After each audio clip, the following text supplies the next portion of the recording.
coming.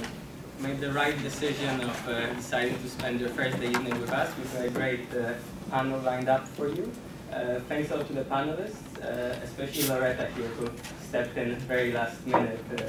Unfortunately, Diana Kernbach couldn't make it today. We're particularly happy for such a good turnout, as this is the first Platform Ukraine event co-organized with the London School of Hygiene and Tropical Medicine. So it's good to see people with different expertise and from different disciplinary backgrounds who are interested in health, since health continues to be a very significant problem in the region and in Ukraine itself as well. So heads up, there will be a Platform Ukraine conference in June. The call for papers is out. The deadline for submissions, I think it's mid-February, yeah, 15th of February. And there will be a health panel there as well, so submissions are very welcome for that. Most importantly for tonight, we've got a Twitter hashtag for the event, so if anyone's on the Twitter sphere, I believe that's what they call it, it's UKR Health, all written together, so please do tweet. So thanks again for coming, and let me now give the floor to Dr. Richard Moe, who will be chairing the panel tonight. Thanks a lot. Thanks, so welcome to CESE. We have a very interesting lineup for you. It has sort of changed quite a bit over the past few days, changed even more sort of this afternoon. But thankfully, health researchers are very adaptable people, obviously. And so thankfully Loretta Platz was able to sort of step in at the last minute. So Loretta will be speaking first. Loretta is a researcher from King's. Because she's arrived at the last minute, I don't have any information about her on my sheet. So I'll ask her to introduce herself before she presents her research. To her left is Erica Richardson, who's a senior researcher at the European Observatory on Health Systems and Policies, and she'll be speaking specifically about the health system of Ukraine. To her left is Maureen, I didn't check how this is pronounced, Seguin, who's a doctoral researcher at the London School of Hygiene and Tropical Medicine, looking at coping strategies of internally displaced women in Georgia. She'll be talking about her research, her interviews, and briefly mentioning the emerging problem of internally displaced people in Ukraine. And right at the end is Roman Craig, who is president of the Ukrainian Medical Association of the United Kingdom, and he will tell us about health and health systems in Ukraine from a Ukrainian clinician's perspective. We don't have sort of a fixed time for each presentation. I think that the presentations will sort of vary in length somewhat, so we have plenty of time to give the speakers enough time to sort of present their research. Would the speakers prefer to take questions after your individual papers? What do you normally do, or collect them at the end? We do them at the end. Okay, we'll do that. The papers probably speak to each other. Yes, very good. Okay, well then, in that case, I shall hand over to Loretta Platz.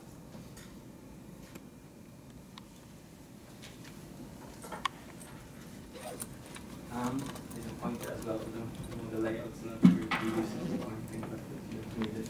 Thank you. Is it alright if I stand here? Can everybody hear me? Can you hear me at back? Let me know if you can't. Thank you.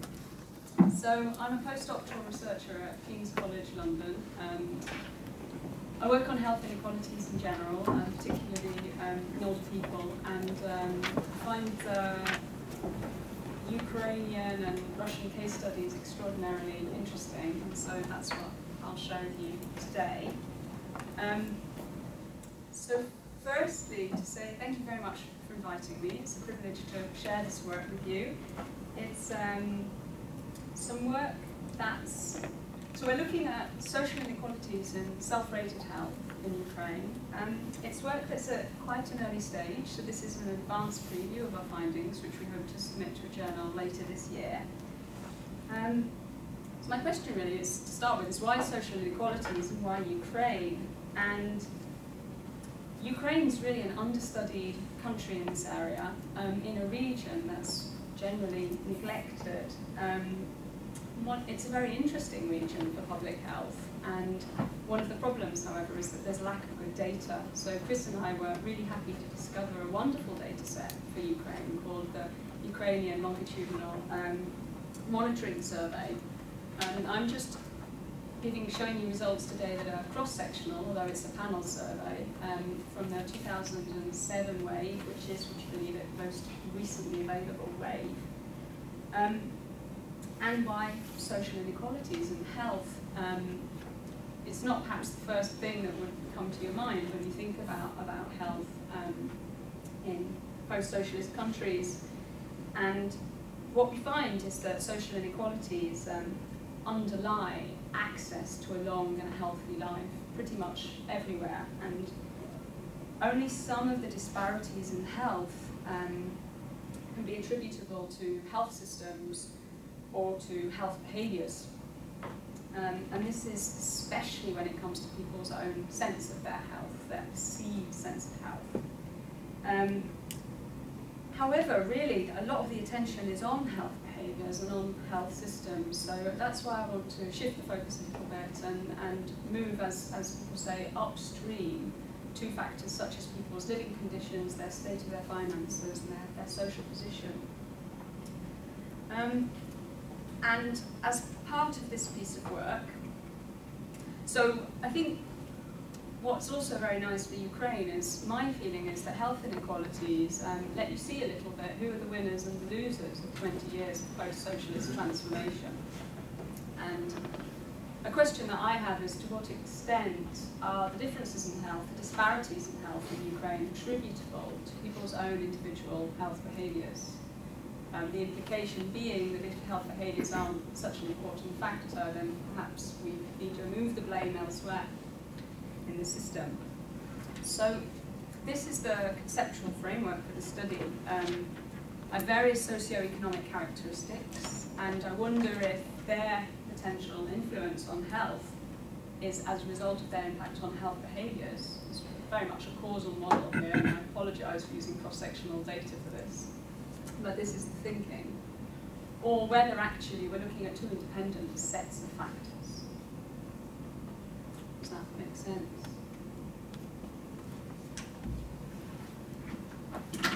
So, a lot of the results that I'll present today are very descriptive, which I think is actually very interesting results.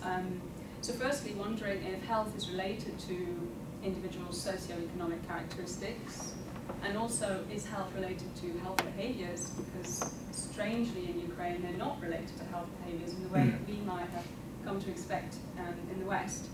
And are the associations between health and socio-economic characteristics accounted for by health behaviours? And for that I'll start to do a little bit of modelling, but I'll talk you through if that's not what you're into. So this is the study. It's set up by Hartmut Lehmann in association with colleagues in Kiev.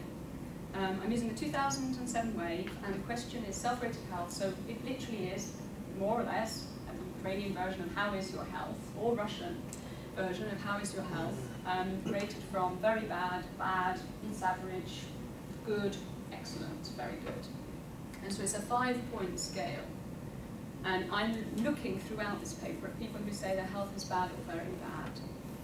And I've got some demographics in there, and then the socio-economic variables. I look at education level, the amount of material deprivation people have, which is, I measure this by counting household amenities. So it's, do they have a toilet in their dwelling? Do they have a bathroom? Do they have hot water, cold water, and any form of heating, central heating?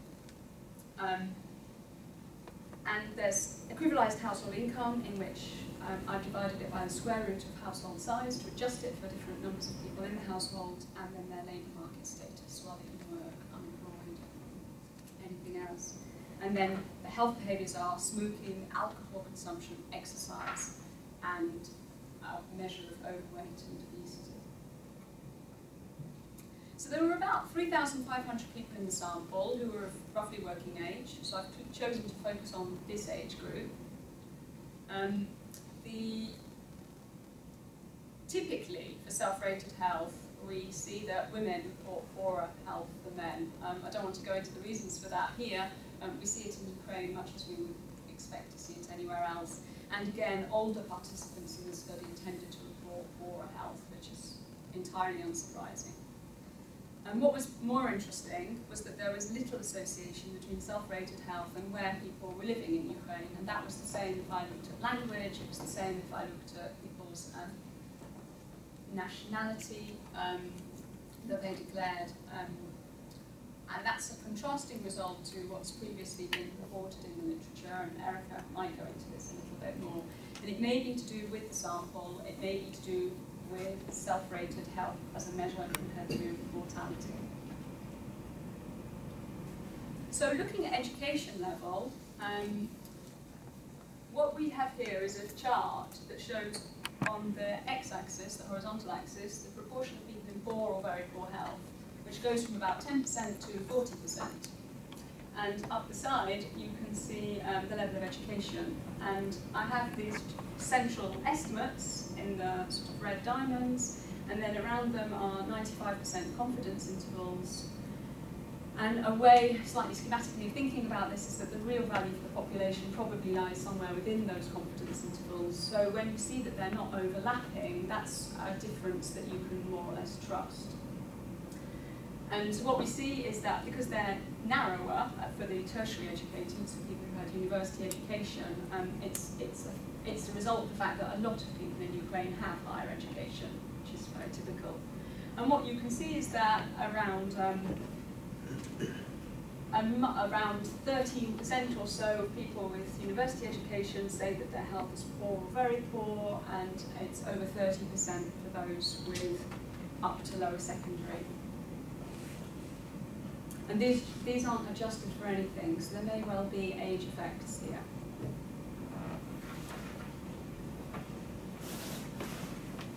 So looking at household income, which is divided into quintiles, people whose income is in the highest fifth of the population, who are at the bottom of the chart, they have a less chance of reporting poor or very poor health. And you can see a very nice graded relationship there. And when I turn to the housing communities, there's not the same relationship at all, which is very interesting. It perhaps says something about the sorts of housing that people are living in Ukraine, that people might be apparently lacking basic amenities within their own particular dwelling, but are still living some sort of reasonable life. And this is a result that I talk about a lot, and if anyone has any ideas, you're very welcome to share that, but it may be to do with people living in some sort of collective housing arrangement.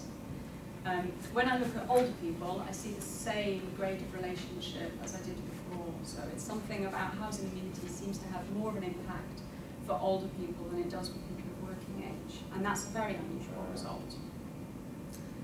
And then looking at labour market status, obviously the sick and disabled declare very poor health, that's not very surprising. What is more interesting, I think, is that the unemployed, there's an indication in this sample that they might be in poorer health, but the discouraged job seekers are certainly in a worse situation, and they're people who want a job but are no longer actively looking because they say things like there's no work around here, or there's no possibility of me finding work, and those people are reporting poorer health. So what I want to do now is show you a little bit the relationships between health behaviours and health, and then eventually put all more together in a model and see whether these relationships change as a result of thinking about health behaviours. So looking at the exercise, what you can see is that looking at the overwhelming majority of Ukrainians don't report doing any at all. Taking this to a conference in Poland, it was pointed out to me that that may be to do with the nature of the question, that people are exercising but aren't saying so because they don't see it as recreational, but they are walking to the shops, they are, doing activities of village life that are very active. But what's very clear is that when we look at the proportion in poor health, there's really some sort of slightly strange U-shaped gradient, but there isn't a sort of classical gradient that we would expect. And similarly, for the body mass index, people who are underweight and very obese report poorer health, not people in the middle. And that's more typical for body mass index. But again, not the sorts of associations we might be expecting. For smoking, it's actually reversed. People report poorer health if they do smoke, which is likely to be an age and gender effect, as elderly women smoke less. And then for alcohol use, again, there's a slightly strange U-shaped relationship. So it wouldn't appear at first glance that we would see much of a diminution of the socio-economic associations once we put these factors in. And that's really what we see. So now I'm showing you some odds ratios. What you see looking at the top one is where you have the 0.77 and then the triple star, meaning that you can believe that this is a significant effect, and it's of a reasonable size. That each additional housing income quintile reduces the odds of reporting poor or very poor health by about 1/4. And when we look to the right, we can see that there's very little change in that number when demographics and health behaviours are included in the model.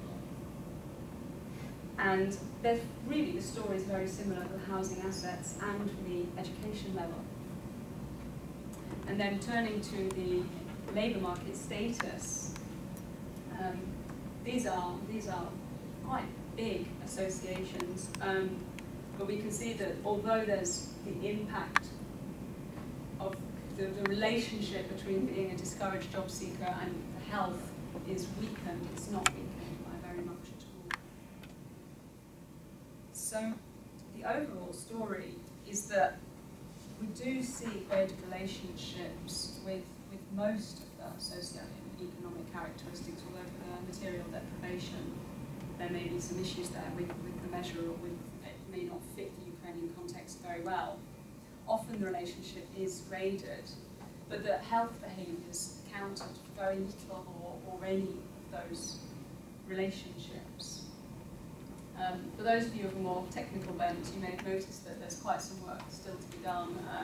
There's a lot of missing data in the study, which I'll be working with, which will improve the estimates, and there may be a possibility of exploring other pathways to poor health, such as people's care-seeking behaviours, or the availability of health services, and certain healthcare beliefs. But I'd like to thank you very much for your attention.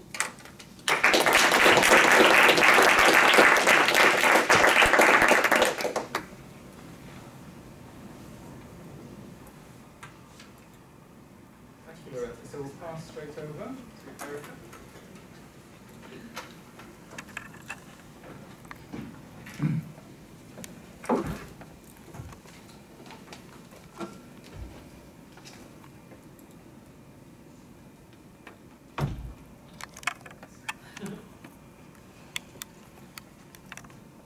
Hello there. I'm not sure if any of you were here the last time I presented at a platform Ukraine event. I'm not going to be covering all the same stuff, I'm glad to hear. I am going to be focusing more on the health system than on health status. My colleague Adriana Murphy was meant to be covering health status, but she was one of the sort of earlier dropouts for health reasons. So I'm going to be sort of gently skipping through some of the things that she was going to be talking about. But I'll probably be talking for about 20 minutes, so I hope I'll be engaging enough that you won't switch off. But without rapidly running through it and utterly confusing all of you. I also decided to focus, rather than on giving you the detail of how the Ukrainian health system works in practice and in theory. Very useful to know this, but not necessarily terribly engaging for a non-health systems audience. So I'm going to instead be focusing on some of the big questions that policymakers in the current government are asking themselves around what direction to take the health system in the very near future. So these are the decisions which are currently being debated and currently being made in the Verkhovna Rada. Very bold reforms have been suggested, some of them more safely grounded in evidence of best practice internationally than others, but we'll see what reforms actually, if any, actually get taken Right. So, I would argue, and I'm sure Adriana would agree with me, that the key challenge facing the Ukrainian health system at the moment is actually the health of the Ukrainian population. One metric, as we've already heard, is self-rated health. That's a very good way of looking at population health. Another core measure of population health that's often used is life expectancy. And as we can see from this graph, life expectancy in Ukraine is far shorter than life expectancy in the UK, and there is quite a stark gender gap. So women can, as in the UK, they can expect to live longer than men, but the gap is much wider, and it's staying wide in Ukraine, whereas it's gently narrowing. If I point at the screen, you can't see it. It's gently narrowing in the UK. Now, I've used the UK here for comparative purposes, not because the UK is some paragon of healthy living, and we all have fantastic health in the UK. It's just that the trend in the UK is the same as the trend throughout Western Europe. Okay, it's a nice, gentle, upward gradient.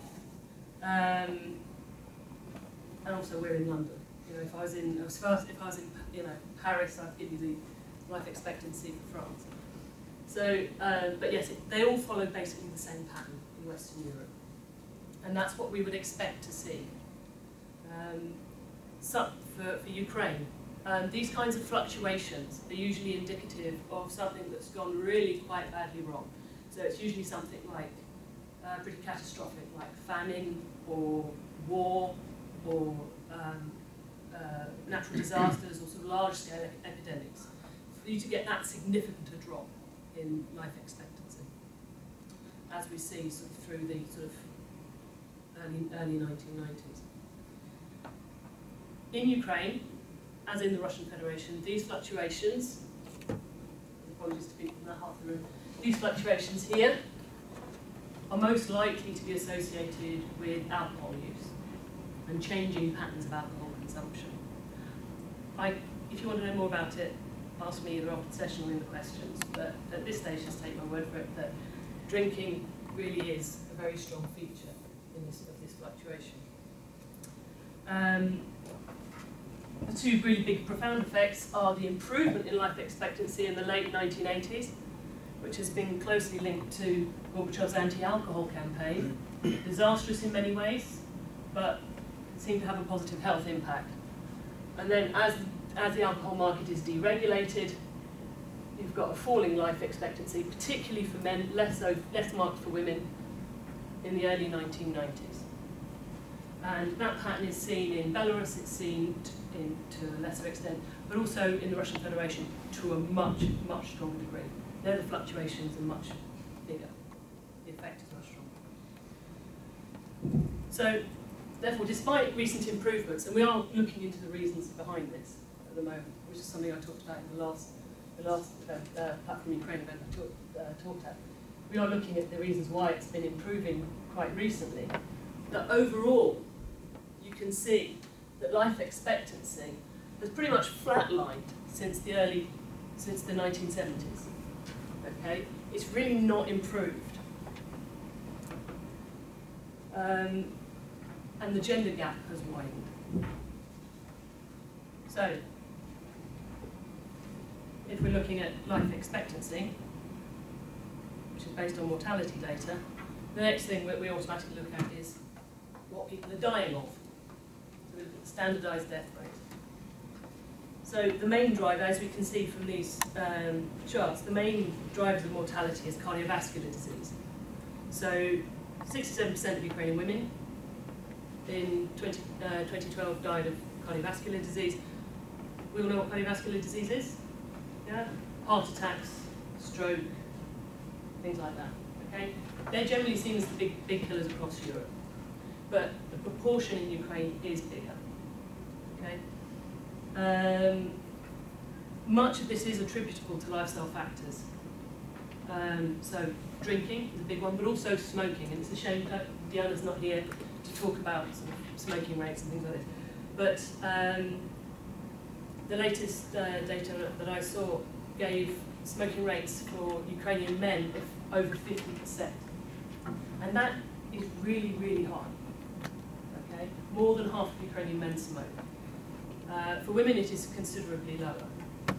But smoking is automatically associated with cancer and cancer rates, and a lot of cancer here is attributable to smoking.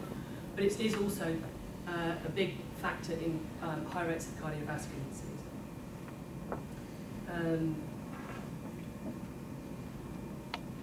But as we saw from the life expectancy graphs, it's not just the fact that people are dying, because these people could be dying of cardiovascular disease at 110.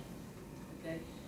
One of the important features that we need of Ukrainian population health is the fact that people are dying so young.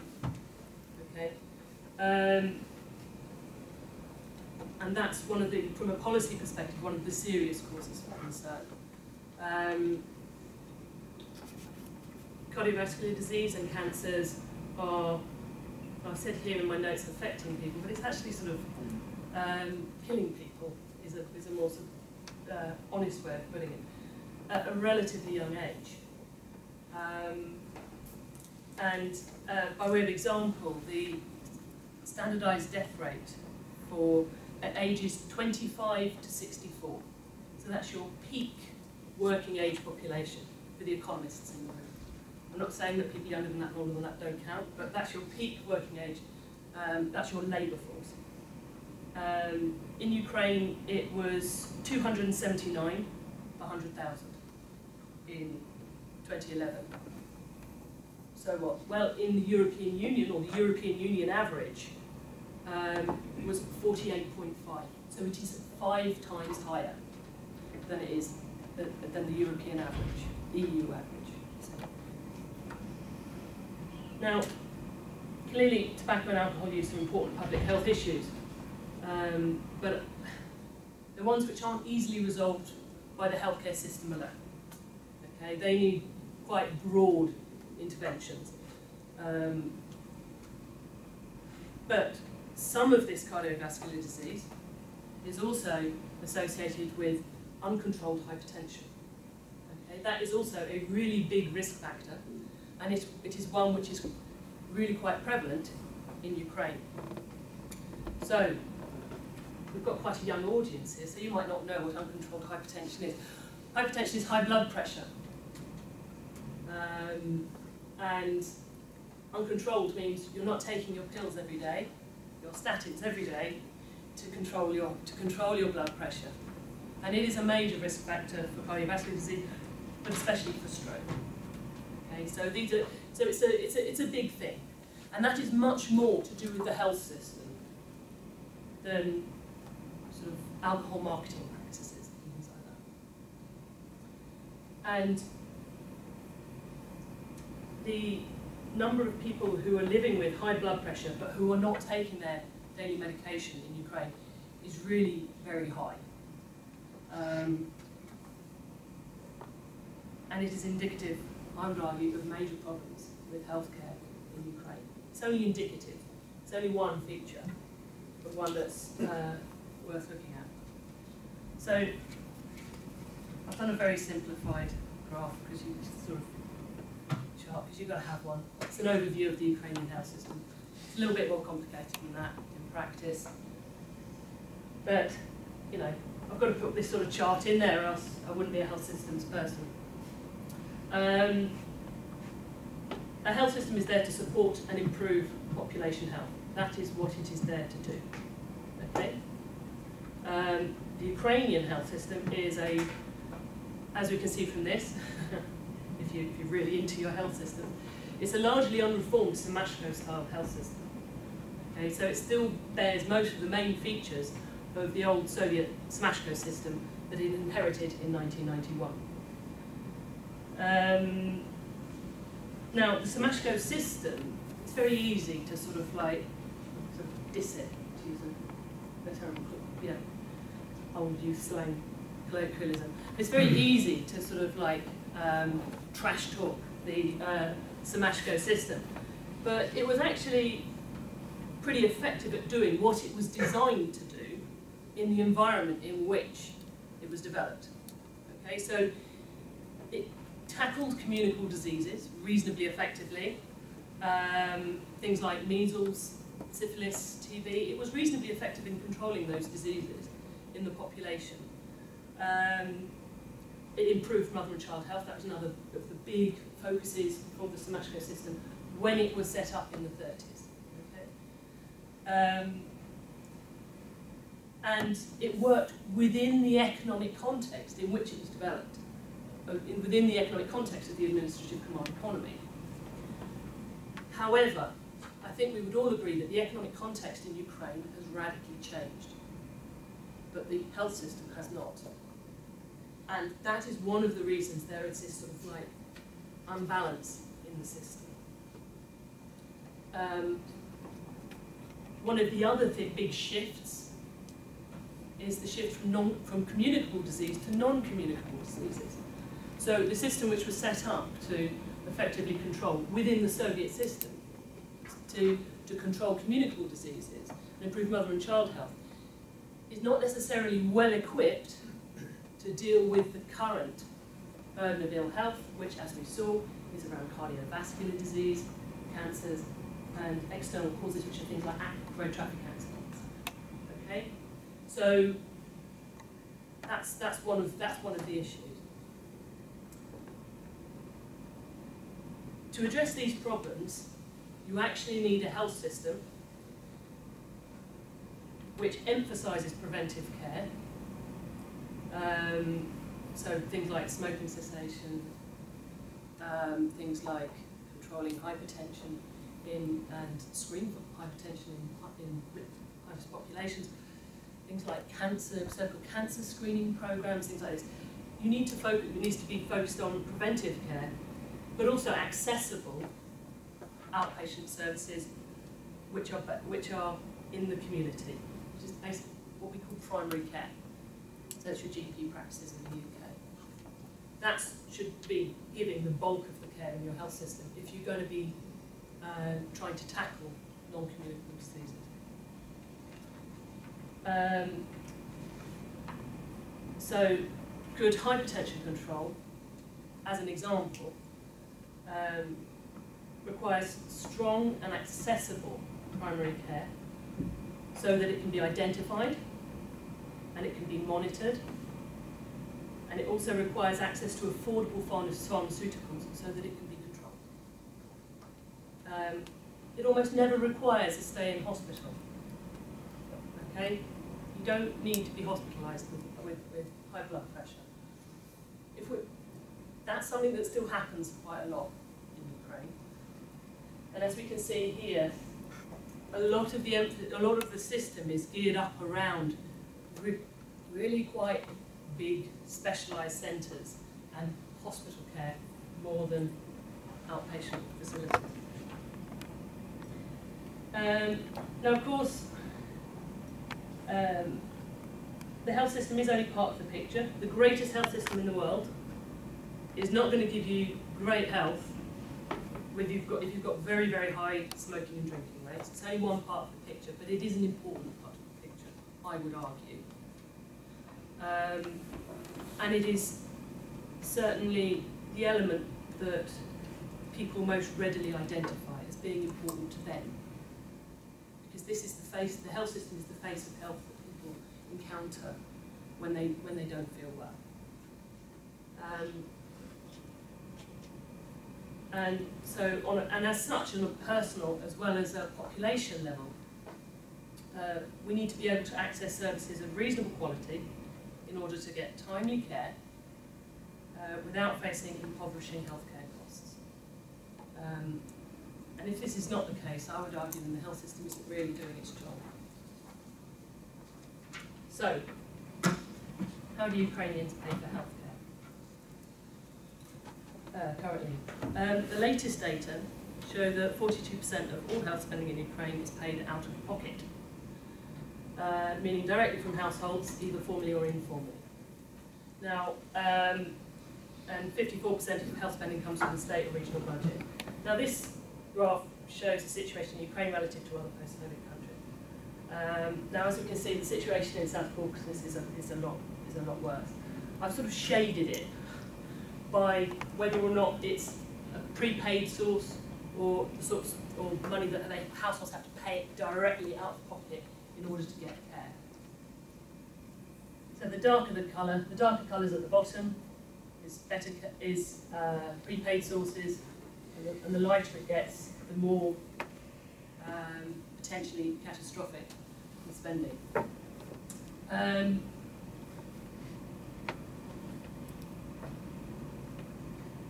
So although the situation in Ukraine is clearly much better than it is in South Caucasus, this up here is still very high.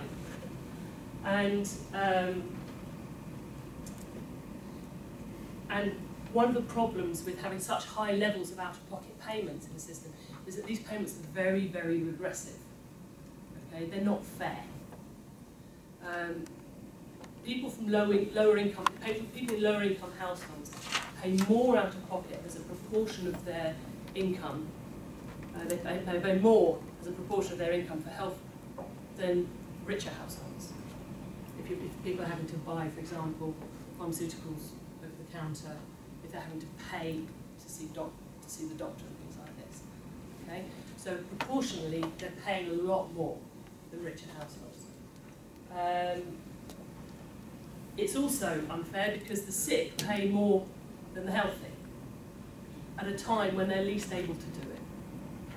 And this is why the prepaid sources, so either those raised through social health insurance funds or the state budget, so through general taxation, these ones at the bottom, they are preferable because they can pool risks, okay? So they can basically transfer from so the healthy will cross-subsidise the sick, and the rich will cross-subsidise the poor. Okay? And that means that that's fine while you're healthy, you're cross-subsidising the sick. Then when you get sick, you don't have to worry about it. Okay? That's the basic thing that we're looking for when we look at health, equitable health finance.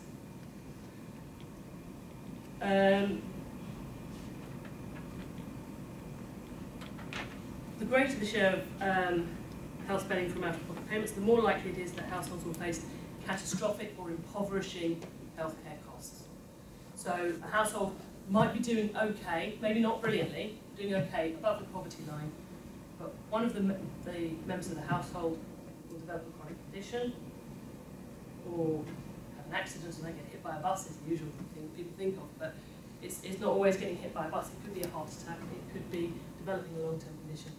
And the out-of-pocket costs for accessing healthcare can actually push them into poverty. Okay? In Ukraine, nearly all out-of-pocket spending is on pharmaceuticals. It really is dominated. 85% is on pharmaceuticals. Or medicines, should I say. Now, not all of this spending is rational, and I can go into a lot more detail with that with people if they're interested in questions. But the key thing to understand is that out-of-pocket spending on pharmaceuticals is a particular burden for people with chronic conditions. So if you have, for example, hypertension, and you have to take your medication daily, and you're having to buy all your medication over the counter at cost price, you can see how the costs of having a chronic condition build up, and that acts as a significant barrier in access to care.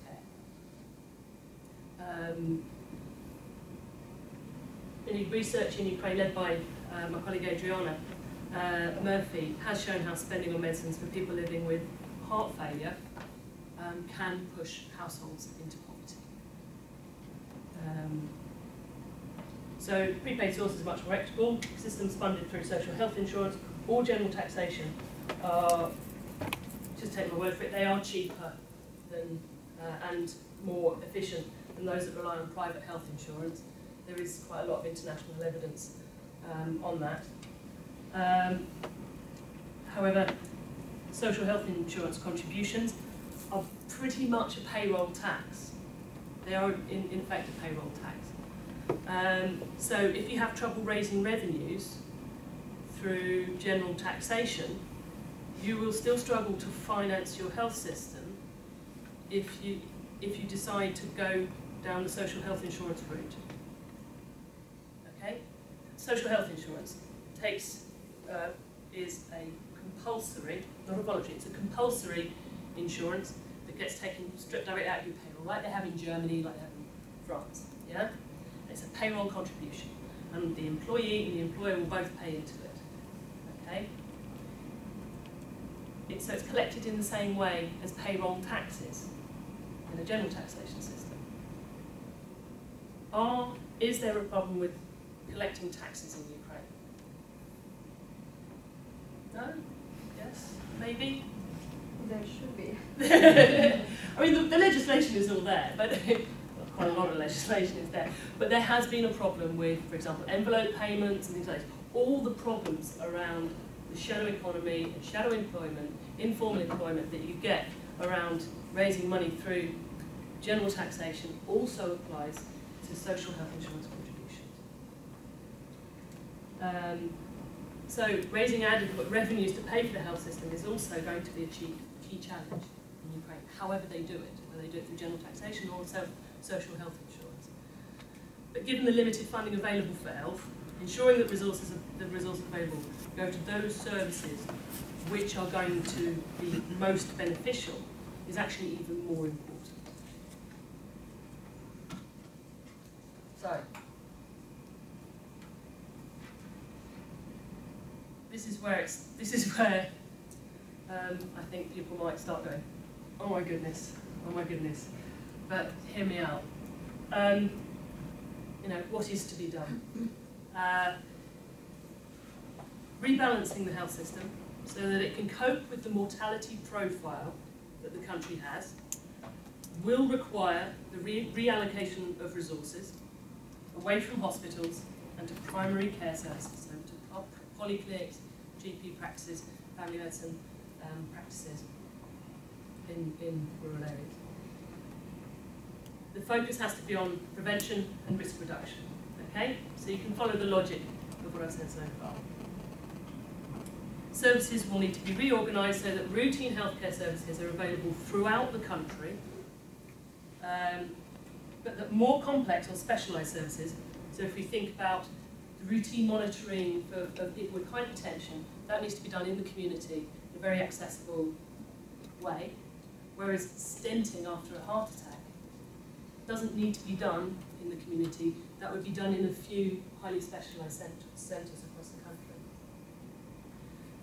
And these specialised services need to be concentrated to ensure the quality of care. You need to concentrate these services in just a few centres where you get all the best specialists together and they are treating enough patients to maintain their skills. So you only need a few of those centres nationwide.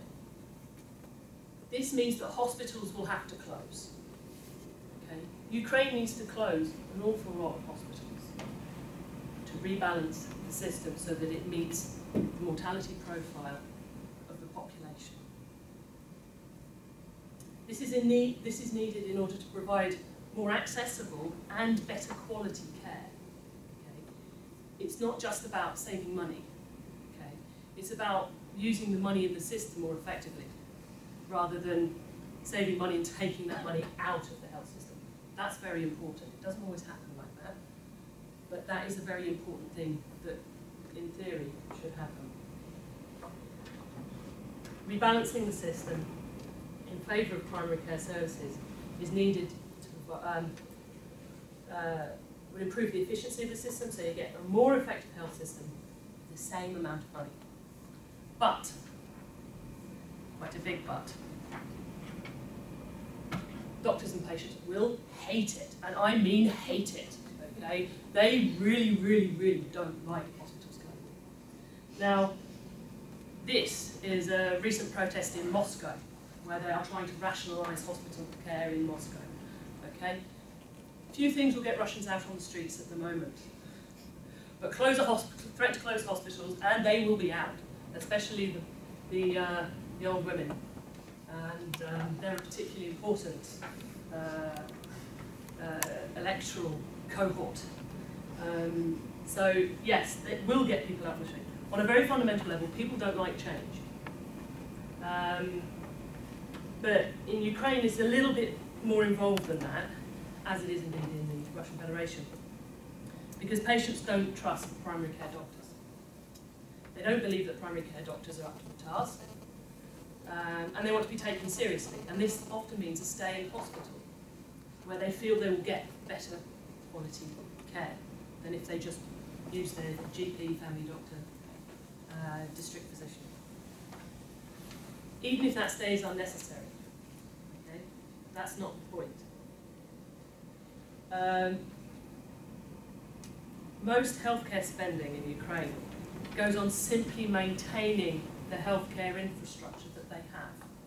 So not on providing services, just paying the heating bills and things like that, the hospital, the existing infrastructure that they have. And this infrastructure is huge. It's huge. They've got so many hospitals, okay? And the infrastructure is dominated by these really, really big hospitals with loads and loads of beds. The kind of very Soviet mentality, you know. Never mind the quality, feel the width. Kind of, you know, look at the size of my hospital. Yeah, it doesn't matter. It doesn't matter that we haven't got enough doctors, or you know, well, they had loads of doctors in the Soviet Union as well. But you know, look at the size of my hospital. It doesn't matter we haven't got the patients. Look at the size of my hospital. But these really big hospitals are actually not well suited to coping with the chronic healthcare needs of their population. Okay.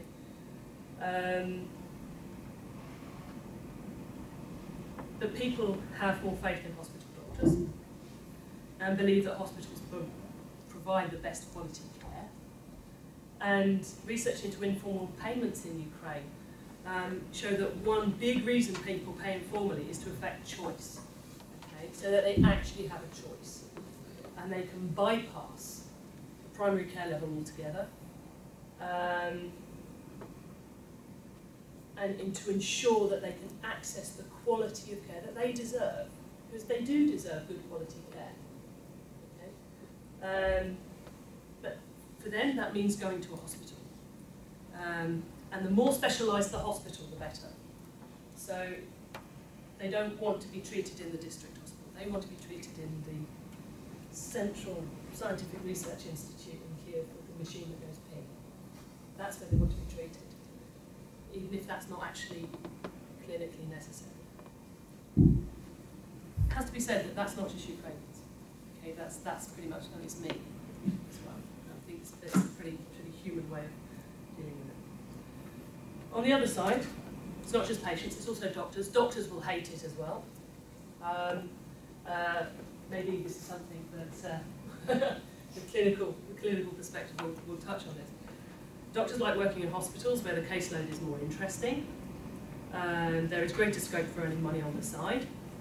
And the doctor who wants to take her family to go and live in a small town in Ukraine is in a rural area is a rare gem. Okay? Life in rural Ukraine is pretty tough. It's not as exciting as living in Lviv, as living in Kiev, as living in Kharkiv. Yeah? So actually getting doctors to work in rural areas is a real challenge. So while the key challenge in the Ukrainian health system is population health, I would argue that the key challenge in reforming the Ukrainian health system is not so much knowing what needs to be done, as actually doing it, particularly when the Ukrainian people are well versed in protesting the changes that they want. Thank you very much. You can do lots of follow-up reading if you want. It's all there. Great. Thank you very much. Now we'll be shifting the geographical focus slightly, and Maureen Seguin will be talking about Georgia, but also referencing Ukraine. Is that correct? That's correct, mostly about Georgia.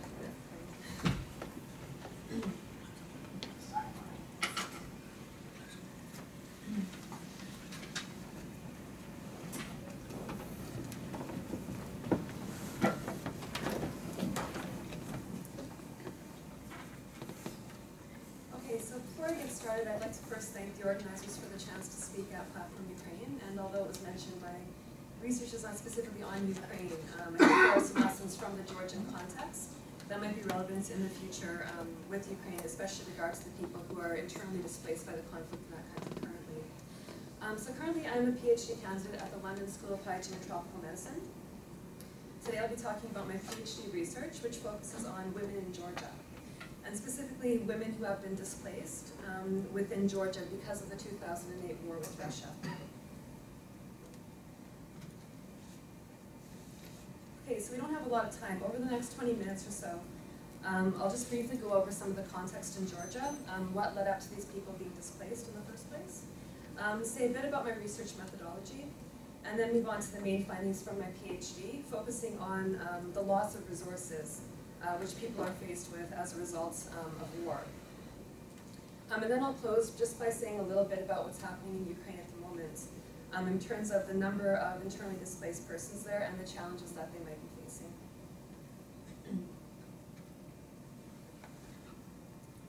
So just briefly, a few words on the Georgian context. What has led up to these people becoming displaced within Georgia? So as you might be aware, Georgia became a republic of the Soviet Union in 1922 and remained part of the Soviet Union until 1991. So while it was a part of the Soviet Union, there were two regions of Georgia called Abkhazia and South Ossetia. And these two territories had various degrees of autonomy, which was granted by the Russians. So when the Soviet Union fell apart, there were tensions that developed between the Abkhazians and the Georgians and between the South Ossetians and the Georgians. And that led to civil wars in both of these areas. Okay, so we have a map here, just to give you some perspective. And so Georgia's kind of in the central bit here. We have Russia to the north of Georgia.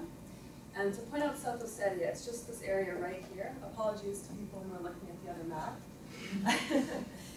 And we also have Abkhazia, the second sort of breakaway territory, just in this region here along the Black Sea coast.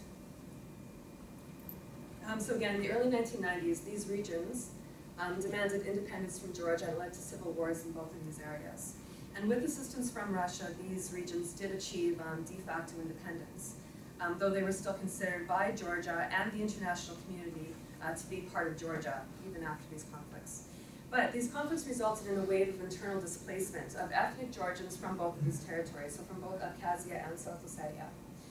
So just a word about the differences between refugees and IDPs before I go on. So basically, these two groups of people might leave their homes for the same reasons, so in this case due to war and conflict. But while refugees cross international boundaries, IDPs will stay within their home countries, and that's the only difference between the two groups of people. So there was a second wave of displacement which occurred in 2008, and that was a result of the 5-day war in between Russia and Georgia. So initially there were 128,000 approximately ethnic Georgians who left South Ossetia. And many of those internally displaced population, they originally came to the capital city of Tbilisi. So the government managed to accommodate them in so-called collective centers, which can be anything from kindergartens, old factories, hotels, and basically any large vacant building. Now the war happened in August of 2008, and by December of that same year, into January of 2009, these new IDPs were settled into purpose-built cottages, and they're pictured here. So these cottages were organized into settlements, which were normally next to already established towns and villages. So as a result of this conflict in 2008, the de facto authorities in South Ossetia and Abkhazia now have complete control over these territories with heavy support from Russia. And while Russia has recognized both of these territories as independent states, Georgia considered these territories to be Russian-occupied parts of Georgia. So as of 2011, which is unfortunately the latest figure I could find on this, there were still 17,000 displaced from that conflict. And as it is as yet unresolved, these IDPs cannot simply return home to where they're from originally. Just one more point about the context before we move on. It's important to point out that there was a lot of unrest between these two phases of displacement. So interviews in my study would often tell me that the month of August was known as the shooting season. So things would get a little bit intense, and Georgians living in South Ossetia would often leave their homes when things got a bit too dangerous, and then they would come back when things calmed down. It's often also quite common, I'm told, for people to be kidnapped or injured by militants, even if there wasn't a war on. So it's not as though everything were peaceful prior to 2008, and all of a sudden this war came out of nowhere.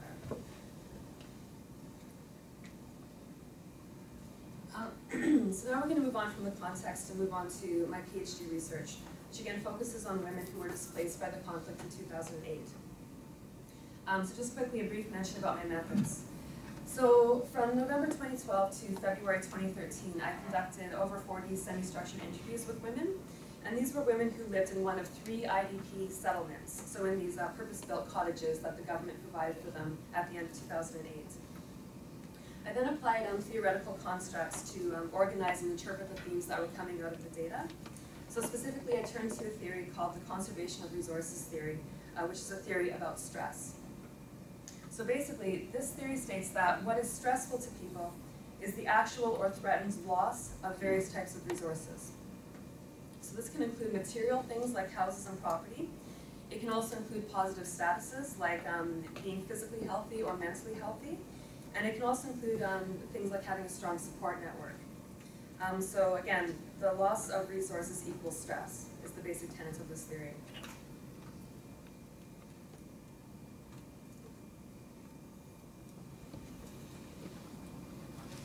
Okay, so the first question my research tries to address is, what are these women dealing with day to day? What are their stressors? What are they coping with?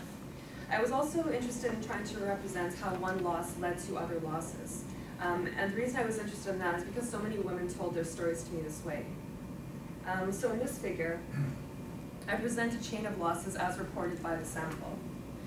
So I think that this chain does represent how the initial trauma of war led to other losses, which are still very much being felt and dealt with to present day. So if we start on the left side of the diagram, I list some of the traumatic events which occurred right after or during the war. So these women dealt with separation from their loved ones, particularly men who often stayed behind in order to look after domestic animals. They were often frequently separated from elderly who refused to leave or were too sick to leave. They also faced immediate challenges related to food and shelter. So these women had left in a hurry, and so they did not necessarily take items with them such as extra clothes or blankets, those sorts of things. As you can see in the diagram, I've tried to represent that each of these sort of initial traumatic events led to a loss in mental health, as explained by the women. So I have a quote to demonstrate this link between the traumatic events and mental health losses. So this is one of the women interviewed. She had fled her village in South Ossetia immediately before the war. She left behind her husband as he wanted to look after the domestic animals, or so he told her. But things quickly became too dangerous, and he made the decision to leave the village as well. So here she explains that he was shot and killed while he was trying to leave the village. And I want to stress here that the mental health impacts, like from her perspective, resulting from this loss. So she says that her heart starts to hurt when she thinks about it, and she became neurotic because of this war trauma.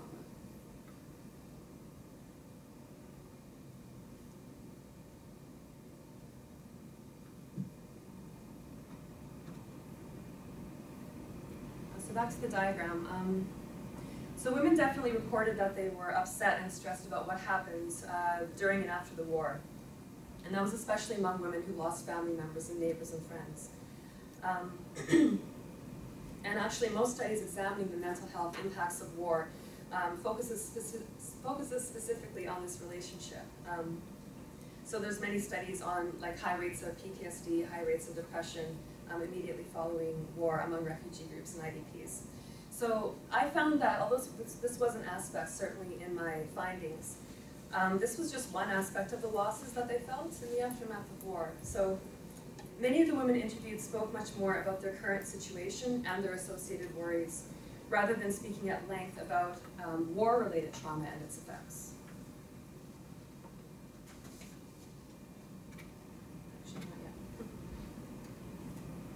So I want to draw your attention to the loss of land, the loss of property. And and actually the loss of livelihood that entailed. So these people were by and large farmers before they were displaced. So commonly they grew all sorts of fruits mostly, and nuts, and they also raised cattle. So they relied on these food sources and sold any excess food that they had in the markets, and that's basically how they got by. That's how they made their living. So the loss of property among these people was extremely fundamental and profound loss, because it represented all their potential earning power. So the loss of livelihood and the extreme poverty that resulted from that led to other sorts of losses, as represented by the purple boxes kind of on the right of the diagram. So first, there was a loss of social networks because of the loss of livelihood. And I have a quote to illustrate that. So apparently, just some context, it's a Georgian tradition to bring small presents and sweets to people that they visit. But since many of these people now lived in poverty, they were unable to fill that social obligation of bringing gifts, which has led to a deterioration of the relationships between family and friends. So just go through the quote here. The woman explains that she cannot visit her relatives anymore because she has nothing to bring them, and states that she cannot visit them with empty hands. So again, this is that relationship between poverty and social relationships.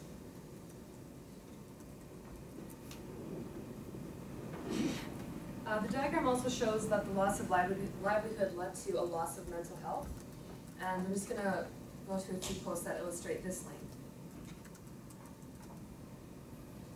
So the first quote, the woman states that she used to make a living selling apples, and now that that's no longer an option, she has apparently given up on everything and so-called follows the flow of life. Second quote, the woman specifically states that the lack of income has caused her neurosis. Sometimes she feels as though her mind does not work because of nerves. Maybe I'll just give you a chance to read the second quote there.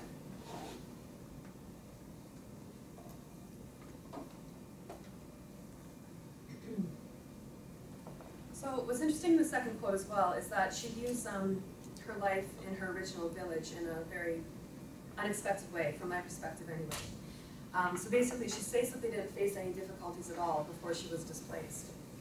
But you remember these women often face very difficult and very dangerous situations since the early 1990s. People being injured and killed and kidnapped and frequent roadblocks. She might have had to flee her village more than one time. And still, because her financial situation was more stable there, she viewed her life there as less stressful than her new life in the IDP settlement. The IDP settlement being safer, physically safer, but providing no job opportunities. And that was actually a very strong theme in the data. So women reported feeling nervous. There were a lot of comments about nerves. Giving up, feeling helpless, and feeling guilty as well because they felt that they were always depending on others for their survival. So just returning to the diagram again, loss of livelihood led to the loss of social networks and loss of mental health. Third type of loss I'd like to cover resulting from the loss of livelihood were physical health losses. So the most obvious way that this was linked was the inability to buy medications and also the inability to see specialists. Such visits were not necessarily covered by health insurance, and as we learned in the previous presentation, a lot of healthcare in Georgia is out of pocket, right? So people are having to actually pay to see doctors and for sure paying for their medications, and many people simply couldn't afford that. So there's a very obvious link there. But the other way that this was connected was through the loss of mental health. So women often made statements that because of excessive worrying over money, physical issues tend to come up. So they often give the example of people having heart conditions, heart problems, due to excessive worrying because of poverty. So there are some of the strong links in the data there. So we're just going to move on now to Ukraine. And as I said, my focus really isn't on Ukraine, so this is basically speculation other than the sort of figures that I have found here online. One thing I've noticed is that we don't really hear a lot about the people who have been displaced in the Ukrainian conflict. Maybe it's just me. But I did come across a recent figure from the United Nations Office for the Coordination of Human Affairs, so OCHA there. It states over 1 million have fled since the beginning of the conflict, mostly from East Ukraine and a minority from Crimea. So that figure includes both those who have remained in Ukraine, so the IDPs, and also those who have left Ukraine, who would be considered refugees.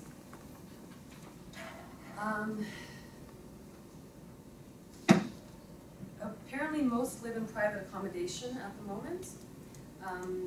And so far there appears as though there has been a lack of response from the government. So for instance, a registration system for keeping track of these IDPs was only set up in October 2014 from what I could tell. So it appears as though they're scrambling to even get a handle on the number of people displaced, let alone coming up with how to house everyone, which is probably understandable.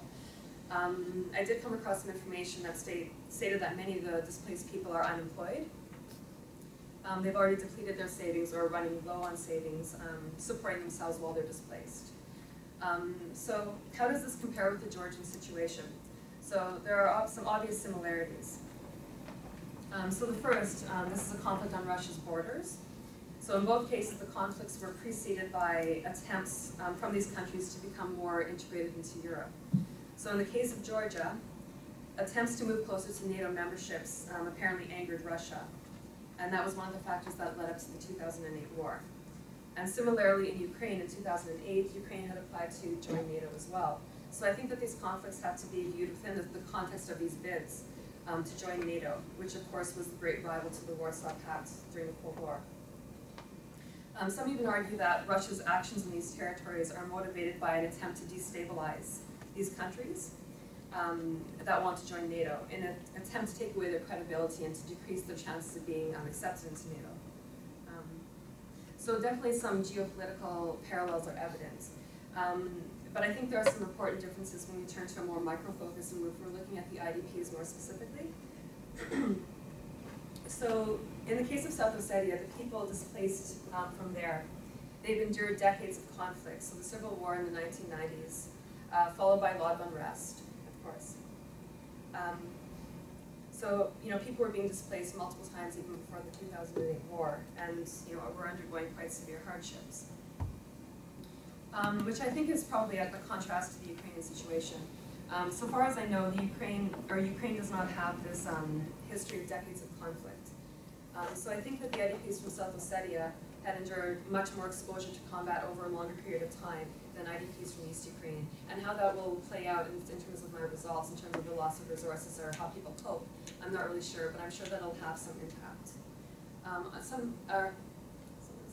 Another important difference is that they were probably involved in different industries before the war. So as I said earlier, a lot of the IDPs in this study used to be farmers, and I think in East Ukraine it was some sort of industrial heartland, so people displaced from there will have different challenges finding work than the farmers who were displaced from South Ossetia.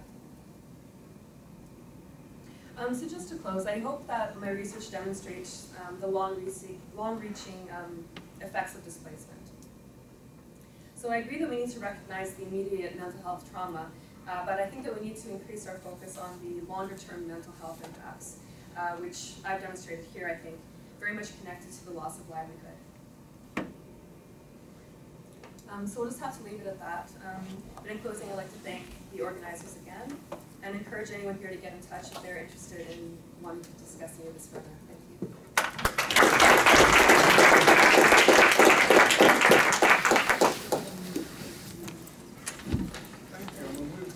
Final speaker, Roman Craig, who is the clinician speaker. I'll keep it light. Thank you for inviting me, and just to prime you, my data will be very qualitative. I've spoken to a few people who are at the moment prominent in the sort of policy making and chain of command of the ministry, as well as practicing clinicians. My background is that currently I'm employed as a consultant in pain medicine and anesthetics, and I'm academic lead at the UCLA for pain medicine. I also had the privilege of chairing the Ukrainian Medical Association of the UK for a few years now. Originally I signed up to enjoy a few more drinks with my colleagues, because a few years ago it was quite an entertaining club. And we sort of enjoyed it for a few years, but in the last year I've learned so many different things about medical equipment, field battles, gunshot injuries, that I can perhaps touch on that soon enough. Originally I'm from Lviv, trained as a doctor in Lviv State Medical University, and I've begun part of my internship there. Moved to UK here and progressed to my postgraduate medical education here brief slide about the Ukrainian Medical Association is, for now, we have approximately 50 plus members who are based and work in the NHS and the private sector. And what's intriguing is that many non-Ukrainians who decided to join, whether they trained in the Ukraine or whether they have connections to the Ukraine or whether they just like to drink with Ukrainians. But anyone who has any interest in the Ukraine, and many people do these days, are welcome to join. In fact, one of my fantasies is to have more non-Ukrainians than Ukrainians in the Ukrainian Medical Association. We're getting there. We've been involved for a few years now with a variety of bodies in the Ministry of Health, and we've target trained Ukrainian physicians and nurses who came here for specific purpose. And we've hosted a variety of conferences, and if you would like to find out more, here's the link to our website. And we're based in Holland Park, which is a nice place. When having worked in both systems, one is tempted to compare them, and there are many similarities and there are many differences. It's assumed to be both systems, Ukrainian and the NHS, assumed to be free at the point of delivery. It is predominantly or presumed to be government and taxpayer funded, and what's interesting that it attracts a lot of criticisms on paper, but in fact it is untouchable.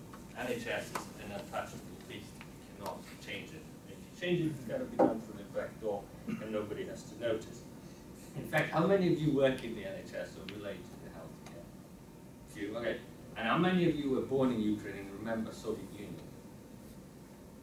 Okay, quite a few. So the most intriguing question I was asked was how to live in the USSR, and I always struggled to answer that question because the country doesn't exist. But in fact, it's a very, very similar comparison. Like, think about the NHS, and that's extrapolated to the country level, and that's predominantly how it felt. The major difference is if you don't criticize the NHS, they think that you're not quite right. But in the USSR, if you were critical of the government, then certainly they would send you into the lunar house or somewhere similar. Differences. NHS, as much as we criticize it, and we're allowed and we expect to criticize it, it works, and it's a wonderful system, which is probably best in the world, quoting a few quite distinguished bodies.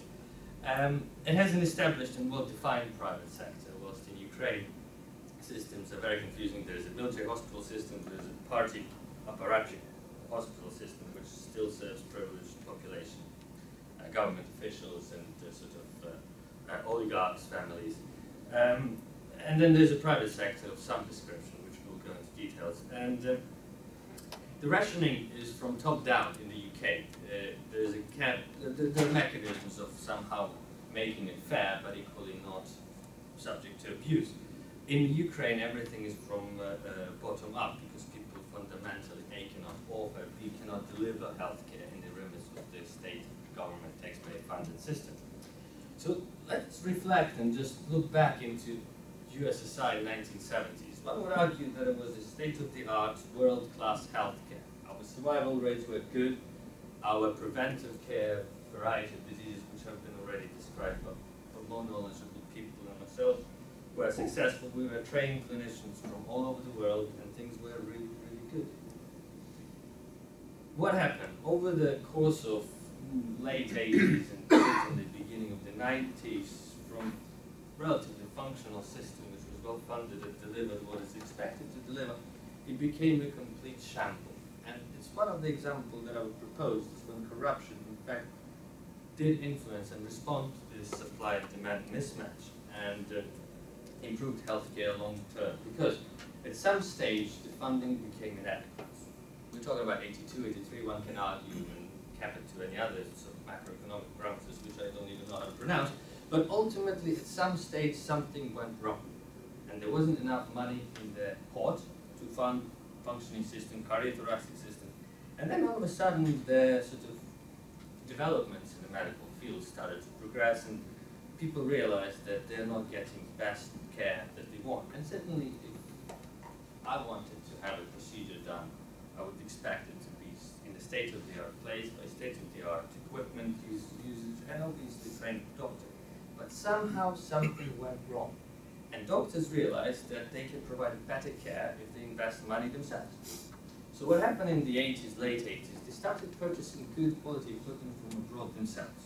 They didn't say, look, you know, you can have a state, you don't want to pay, you can give me a bottle of cognac or you know, a bottle of cognac or a pack of sweets. It was a gesture of gratitude. This is what is now in the NHS. I'm entitled to accept gifts up to £10, and usually it's a sweets or bottle of cheap wine, which is fine. And exactly how it worked in the 1980s in the Soviet Union. Everything was very, very similar, not the same in the relationship of I thank you. There you go. So now doctors thinking, right, I'm going to get this equipment. I'm going to invest 5,000 rubles, 6,000 rubles, go to Poland, buy this new, whatever it is, an ultrasound machine, whether it's a catheter, whatever equipment it is, there's better stuff abroad than is available to me now, and people want it. So I get it, but then I got to be remunerated, right? Because I invested money, and a bunch of us went, well, okay, fine, let's buy this ultrasound, but we got to get the money back, right? You fundamentally have to invest it because you want to get a cash back. So what do? You start demanding cash from the patients and saying, look, I got this dodgy equipment which does the job, but sort of on a basic level, you don't have to pay anything. But I got this new stuff that I brought from Poland, which is like really, really cool, and they're going to treat you. So there was a bit of that, and I suppose sooner or later the things got completely out of hand, and now we are in a state which has been quite described to you. Now, and this is an interesting paradigm, but in fact corruption did improve. Ultimately the user had a choice. Yes, he or she had to pay more, but equally there was a choice of something better, or allegedly better, or something old from 1970s that sort of does the job and gets you by. And then there's another interesting concept that I would like to share, is that visiting a doctor. In the Soviet Union, it was very, very social thing to go and see a doctor. And elderly population is something that has been referred to today. The elderly population just cherish that relationship. They just can pop in and see their doctor in their polyclinic. And it's really, really important thing for them. Because this is how they diffuse, this is how they share their anger, this is how they share their achievements and successes. But it's really important, it's part of the society. It's what you do. It's not about I need to see the doctor, it's not about I need to wait for the doctor. I'm just going to go to Polyclinica and see my friend who's a chest physician and just have a chat. And I expect to see him, I expect him to see within half an hour, and expect him to treat me. And what is he going to give me? He's going to give me some vitamins. But then there's some sort of quasi-treatment like destabilising and many others that don't do anything, but they're sort of, it's called a medical token, and we give something to you. Here you go, you will feel better. They're useless, they're more than useless, they're a completely waste of time. But it's a direct consumer marketing. They say that this stuff is going to help you think better. So if I drink a lot of vodka, I take this stuff and I'm becoming a bit more bright, right? Well, then there's a wonderful liver protector, right? Liver disease, alcoholism, yeah. But anyway, you take this stuff, it does absolutely nothing, but it's so embedded into culture that this is going to clear my liver from all the toxins, then I'm going to take it every day. But I won't keep drinking, but I'll be alright. So there is that very, very important social element. You go to see the doctor to say hello, and it's expected. And it still remains, and obviously people who are into their 60s and 70s remember that, and they expect this to happen. This is why it's going to be very difficult to change anything. Numbers.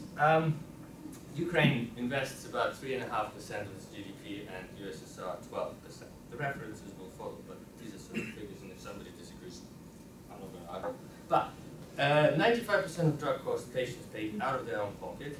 75% of public funds is spent on maintenance, which again, something that Erica mentioned, and it seems to be the case. In 2012, up to almost half of the respondents in the questionnaire refused to seek medical care because of inability to pay for it. Well, that sounds like the States in the current state, so it's not really bad, but in fact it's a disaster because half the population is refusing to see the doctor wherever you are. So let's look at the bad occupancy as well. So we have this figure of 100,000 population cap and then how many beds. So we have, in the Ukraine, we have approximately double to what is the average EU figure, 500 versus 950. And then we go to sort of, I know what to do, so both screens you can see the same. One doctor to 800 residents in the EU is 3 times more. In fact, more than that, but you can see that there's many more doctors in Ukraine per capita than in any other European country. So patients see, so we have more doctors, A, B, patients stay longer in the hospitals, and then you have this dismal figure of £100 per month salary of the healthcare worker, which is unsustainable in any country, Ukraine included, because it's quite expensive there to live. So this is what they get from the government. And then in Kiev, those big hospitals that Erica, I think, mentioned, they're half empty on the best day.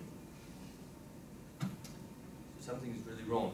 And then there's this concept of that my friend who works in intensive care shared. So you can get a picture of this polyclinic full of doctors seeing 50 patients every day. And my mum is an ENT surgeon who was attending polyclinic, and that's exactly what she was experiencing. 80% of them are elderly people who just come for a chat. And they're big, and it takes up a lot of resources and funding. And then on the other side of the spectrum, you have critically ill patients who are dying, and there it's a disaster. Essentially, you have one nurse per 3-4 patients. You have complete inability to maintain any sort of sterility most of the time, and people die unnecessarily because of such a poor funding and support. So it's a double whammy, really. You pump money into the area which doesn't require even a quarter of funding, as it is at the moment. And then you have completely unfunded intensive care unit, which one would argue is the most intense area of medical care.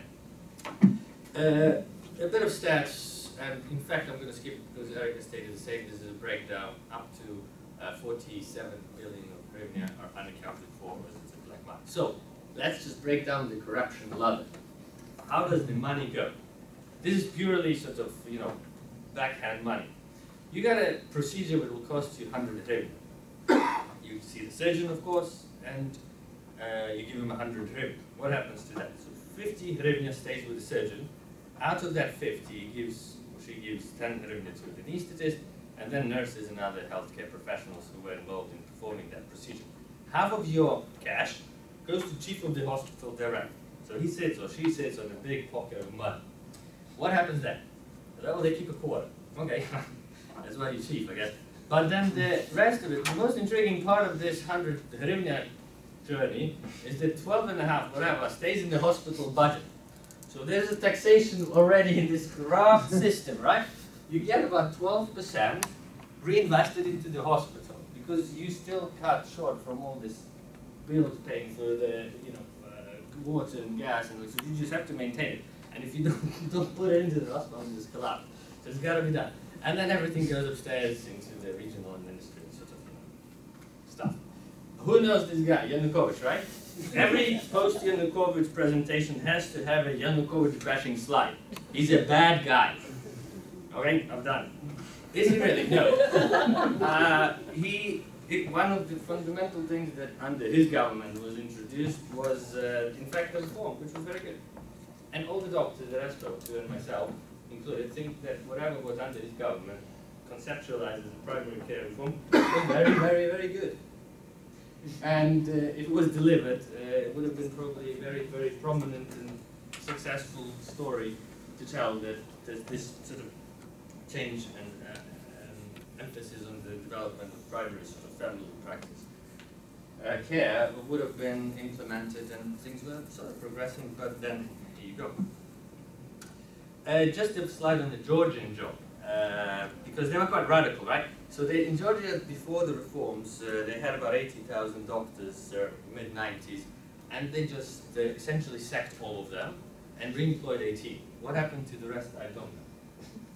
Then they sold all the hospitals. I'm dramatizing. Of course, nothing is that sort of clear, but again, I don't have an hour to explain my understanding of it. So they sold them posthumously. In essence, they have what the UK used to have as a payment by the results. The patient has a pot of money, and he or she decides which hospital to go, and they're all private or semi-private. There's a mixture of different variants, but ultimately they bring money with them, and hospitals compete for patients.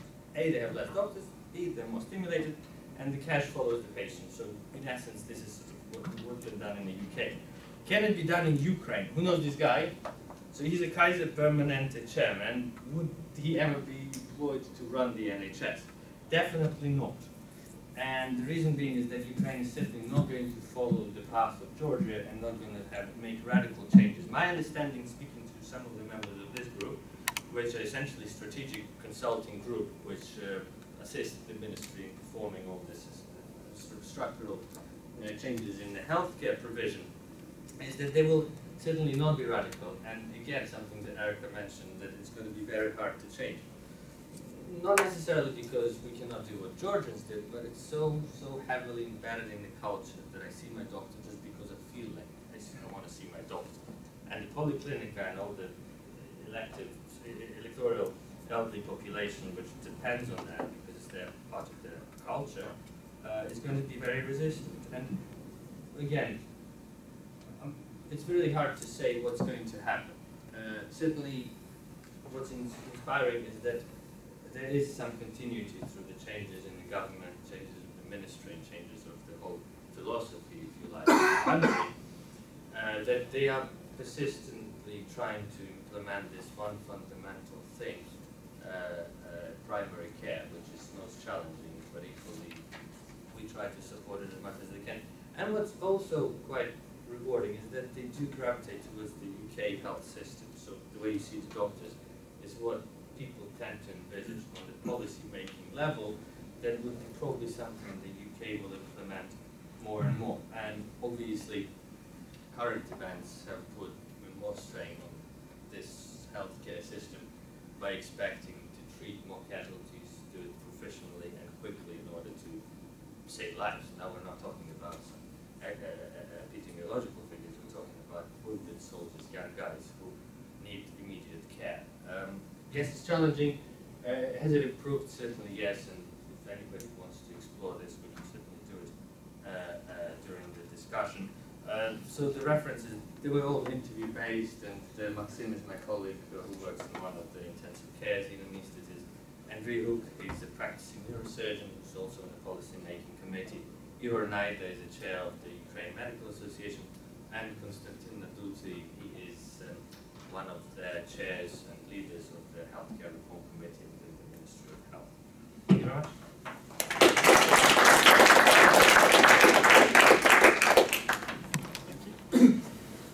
So thank you for those four very interesting, distinct, but clearly interrelated papers. We'll go straight to questions now. We'll start the debate here, and we'll continue it after 8 o'clock over a glass of wine in the Matic room.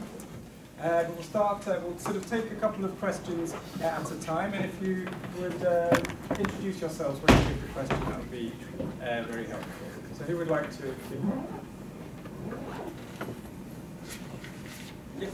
Hi, I'm Hussein. I was just wondering, so this is a question directed to Erica. So you're saying that you want to kind of, as a primary care kind of system, what training does the family doctors currently have? So I know in here, obviously there's the 4-year, they're thinking of taking it to 5 years for the GP. Yeah. But in a lot of other countries, if a GP doesn't have a lot of training, so That's one of the really, really big issues. So Ukraine was one of the countries that introduced, in the Soviet system you didn't have general practitioners, okay? It was streamed at the polyclinic level. So you had district internists for therapeutic, yeah?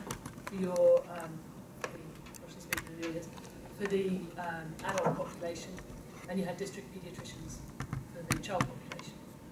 And these ran in parallel in all sort of polyclinics.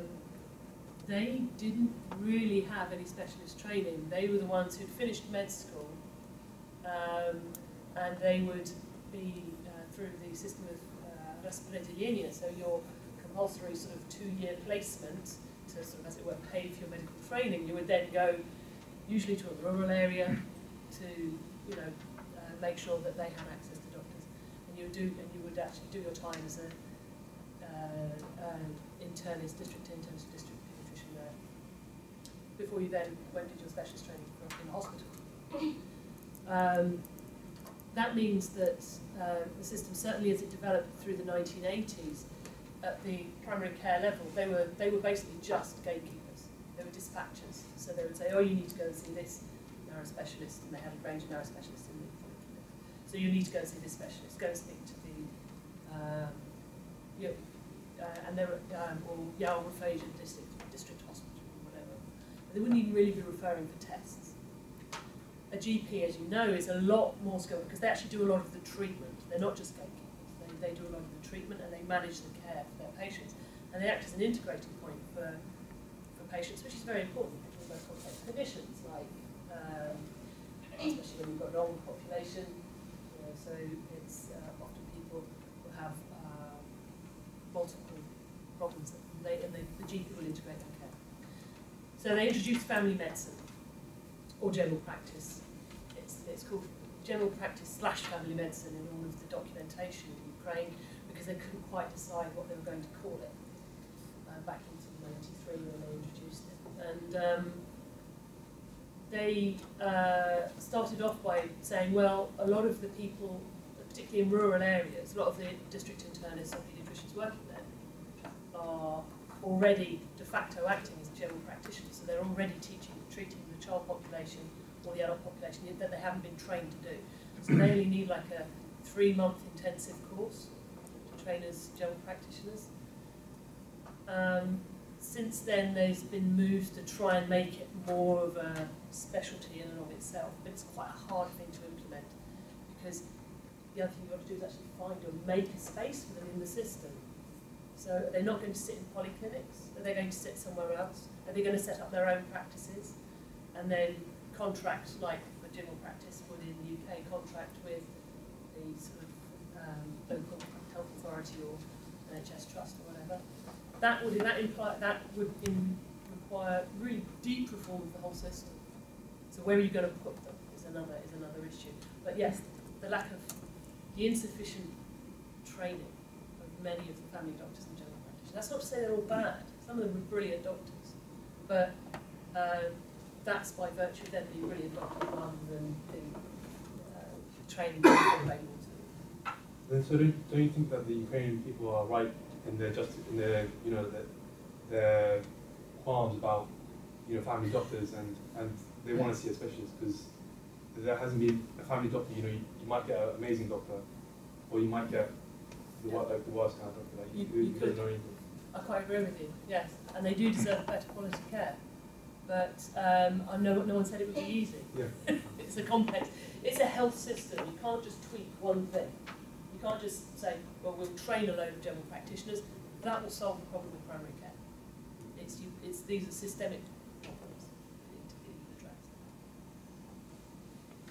addressed. Hi, I'm Ed from here at CEAS. Ukraine is at war and it has no money. What can it do with the current infrastructure that it has, with the resources that it has, to reform and to improve its healthcare system overall? I mean, that's just a sort of everybody.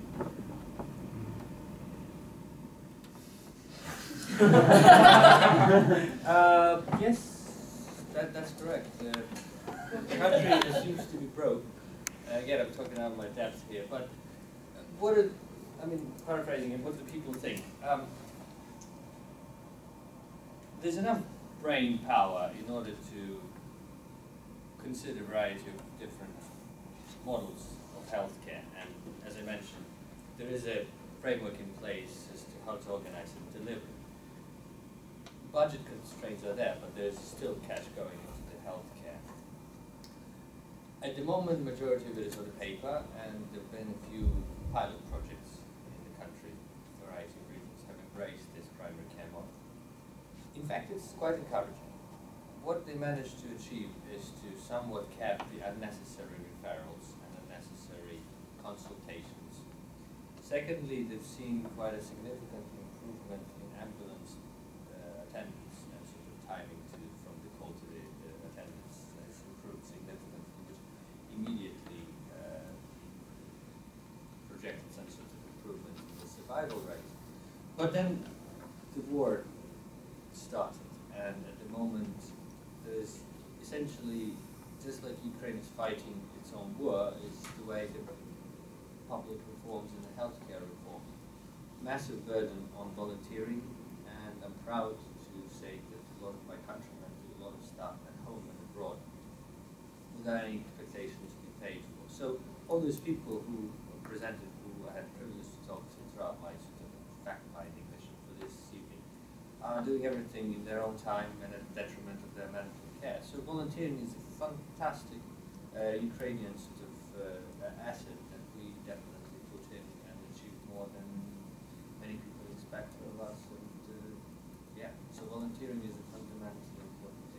drives home, in my opinion.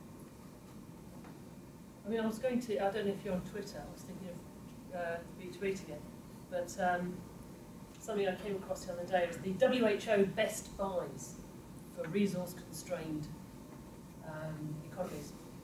And these are the things which actually will give you the best bang for your buck. And some of them really don't cost anything, and so, but will give you good, improved population health. So, reduce the affordability of tobacco products by increasing tobacco excise taxes. That's something they could do.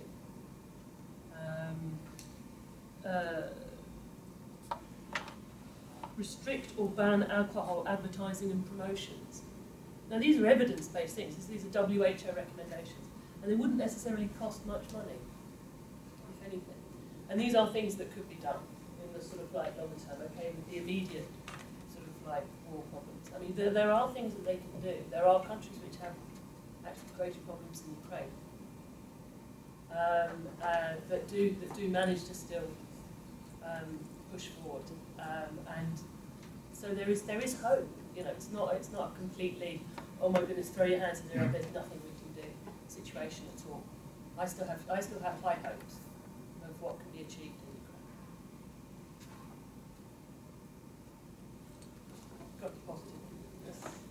I have a comment about the title and the flyer of this meeting, because I do find it quite extraordinary to see on the flyer Mr. Putin in the hospital when we discuss the reforms, health reform in Ukraine. So if it is a blunder by chance, it does blend very well with the title, The Sick Man of Europe. It's a question mark there. Yes, especially with a question mark. Yeah.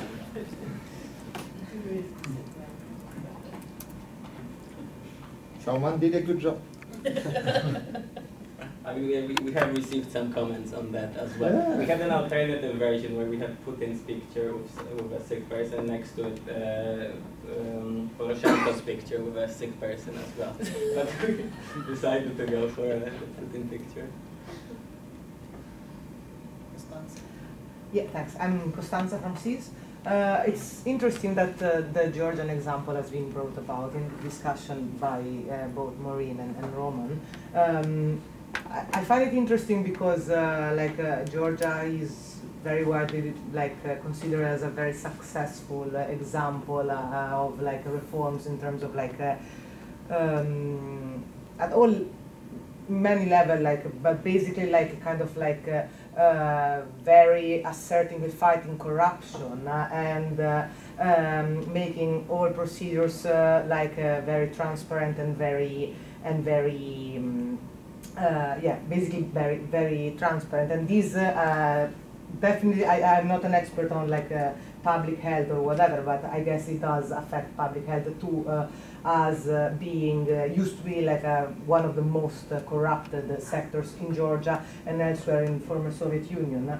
On the other hand, the Georgian case shows that the previous Georgian government, the government that the post-Rose Revolutionary government, did spend almost zero in social welfare and regarding also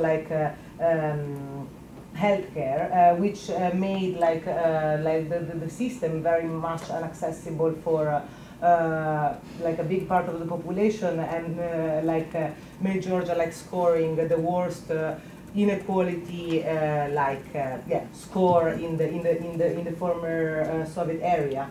So I was wondering, to what extent, for Ukraine, we can look at this model as a sort of desirable and winning model, or if it's something. I mean, if we talk about lesson for Ukraine, also we can look at some mistakes and some lacks in this model of Georgia. Is for everybody that has something to say. Well, I guess my research is much more micro than that, so I'm not that knowledgeable about the health system in general. But I mean, some of the data that you showed about the amount that's still out of pocket, I'm not sure how that kind of relates to your question, but I mean that could be sort of indicative of something not to follow. I mean, certainly that's had pretty terrible impacts in the population I looked at. But beyond that, I'm not really sure what to say from a more health systems perspective. Perhaps someone else.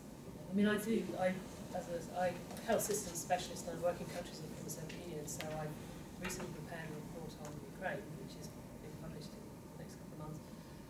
I also worked on Georgia, and I know Sandra Kvitashvili from the time when I was spending in Tbilisi. It's quite that's actually a really big question.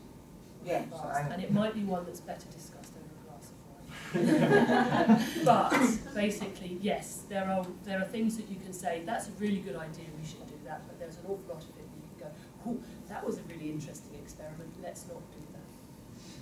Yeah? Particularly around the use of private insurance providers as opposed to state-owned insurance providers. So the Georgian model was to embrace the American model of healthcare, broadly speaking, which is not known for its ethics. I'm Yulia, I'm studying at LSE and leaving aside political questions with the discipline of Europe. I would like to actually ask about, I have like more or less 3 questions. They're quite easy to answer, I think. First of all, all of them about Ukrainian. Is there a legislature protection of physicians? And I mean, for example, I know that sometimes if there is any medical situation and it goes to court, usually physicians, doctors, and hospitals are the one for bad ones, and also other sobering stations in Ukraine, because I know that in Russia there is no more sobering stations, and that's actually quite bad because it was already said that alcohol consumption is quite large. And the third question is about ambulance and emergency, because I know lots of people say about primary care, outpatient, inpatient care, but actually from what I see, it's not like a really reliable source of information, but social media and sometimes Slavonic, lots of Ukrainian physicians, doctors write that actually there's lots of misuse of ambulance and emergency.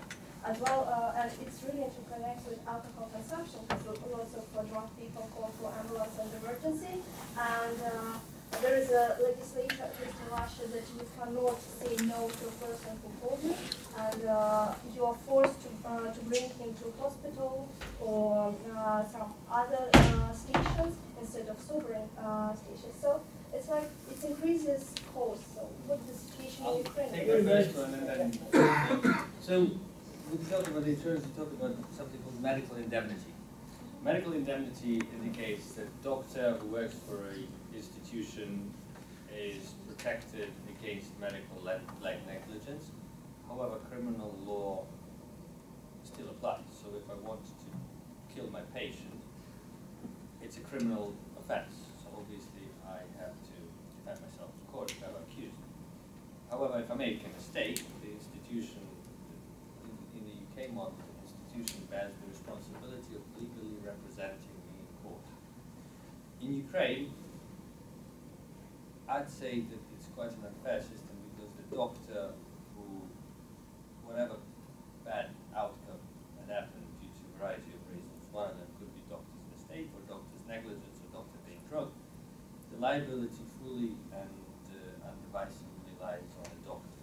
So he or she can walk into the hospital do exactly what he or she's been doing for the last 20 years, 2 days, and things go wrong and the patient suffers harm, he or she is immediately accountable 100%. The colleagues will not support you, certainly the hospital will want to distance itself from the mishap, and essentially it's a life-changing event.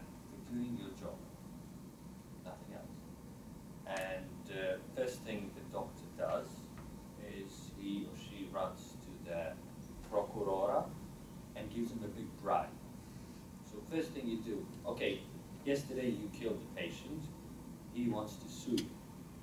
You don't build a case in order to defend yourself, you run home, take the stash of money and give it back.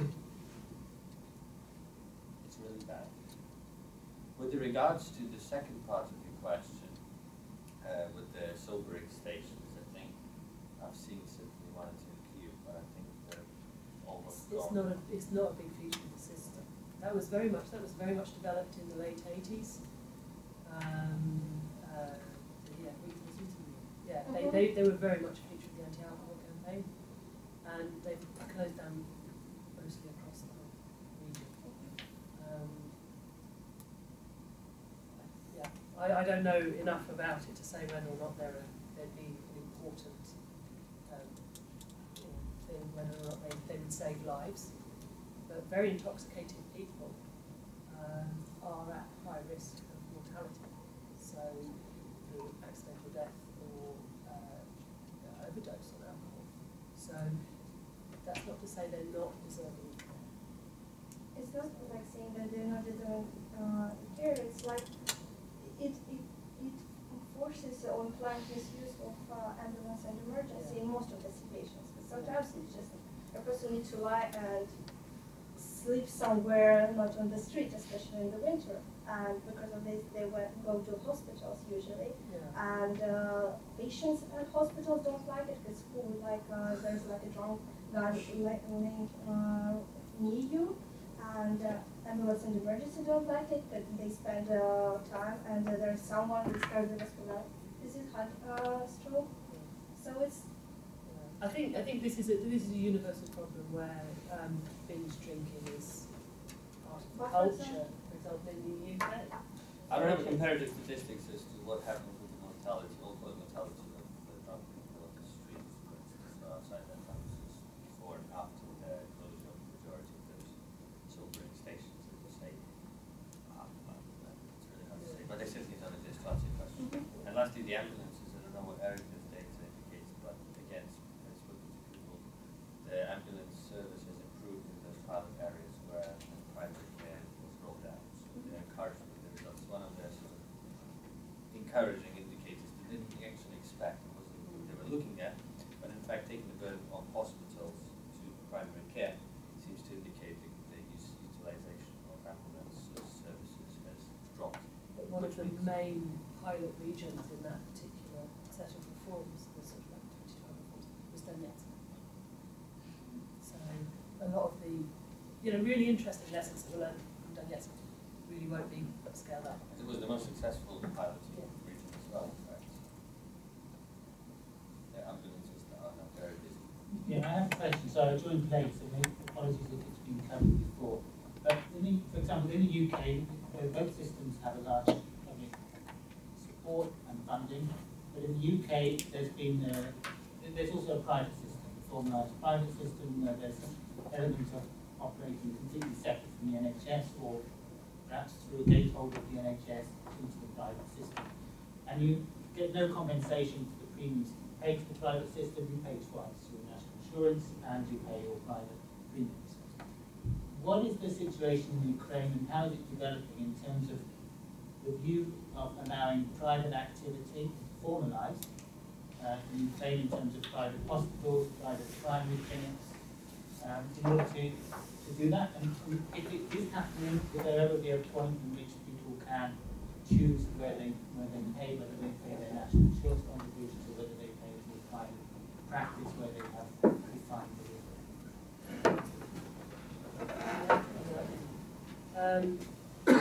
Private practice is allowed in the UK, and it's very well developed in the areas where it is most profitable, in dental care. Really, most dental care provided is provided in the private sector, private practice. Diagnostic services, a lot of those are private. There are particularly profitable areas which are more likely to have clinics such as gynecology. There aren't really what you would call fully private hospitals in Ukraine, not because they're not allowed, but because they need to be sufficiently profitable. Voluntary health insurance, private health insurance is available. It is mainly sold to, it's mainly included in the package of benefits when you are working for an elite company. And it will be like a sweetener to sort of like get you to stay sort of thing. And a lot of that doesn't really pay for private care so much as give you access to the elite hospitals, which are actually still part of the state system. So they are, as you described, sort of like you've got the military hospitals, the parallel hospitals, the Edamston sort of like hospitals, which are a very expensive and irrational part of the system. Can anyone buy their way into these hospitals? Or yes. Well, I mean some of it would be through connections, depending on which hospital. But yes, generally speaking, if you are self-referring, then you would be able to access that hospital. The difficulty is that when we talk about private practice, there's a kind of like there's the clear private practice, which is in private clinics, and then there are the private services provided in state hospitals. And the part of the problem is, this is going to get quite technical, package of benefits, so it isn't clearly defined. So what is covered by the state and what isn't covered by the state is decided by the hospital, and the hospital sets the charges. Okay. Now these are what you call quasi-formal payments. They're not really strictly speaking co-payments, and it's certainly not the government that sets the sort of like what is covered and what isn't covered. So people will still have to pay to access services, and that's one of the ways that people end up paying an awful lot to access to hospital care. But that's very much at the hospital level. Very little informal payment happens in public care, other than out of pocket for pharmaceuticals, which again, because pharmaceuticals, pharmacies are nearly all private. Well, you essentially pay 3 times. You pay through your taxes, which is funded half of the budget, not budget, sorry, expenditure. Then you go to the hospital, and depending on, as Erica said, there's even legislation now in place where if you're not a resident of Kiev, you need to pay a lump sum if you want to be treated in Kiev. So you pay, second time you pay when you approach the hospital, even if I'm in Lviv, want to be treated in the Lviv hospital, I pay for certain things, like for blood, for consumables, for bed, for food. So it's the second time I pay. And then when I'm faced with a consultant, the physician, doctor, surgeon, I obviously need to pay him or her in order to receive the adequate treatment. But I would also say that that doesn't mean that patients are left to die. Okay? Doctors will treat patients even if they don't pay for them. What they don't do is get to exercise choice. They won't necessarily be treated by the doctor that they want to be treated by, but patients are not left to die, okay, because they can't afford to pay out of pocket. That's actually quite an important point. So thank you. It's gone 8 o'clock. So what I would suggest is that if you have any more questions or points of discussion, that we move upstairs to the Mazovic room. All this talk of alcoholism is making me crave a glass of red wine. This is one of those cease receptions, which is basically 400 bottles of wine, 1 carton of orange juice, and a bowl of peanuts. You've been here before. Yeah, I have, yes. But before we go upstairs, I'd just like to thank our 4 speakers once more. Thank you very much.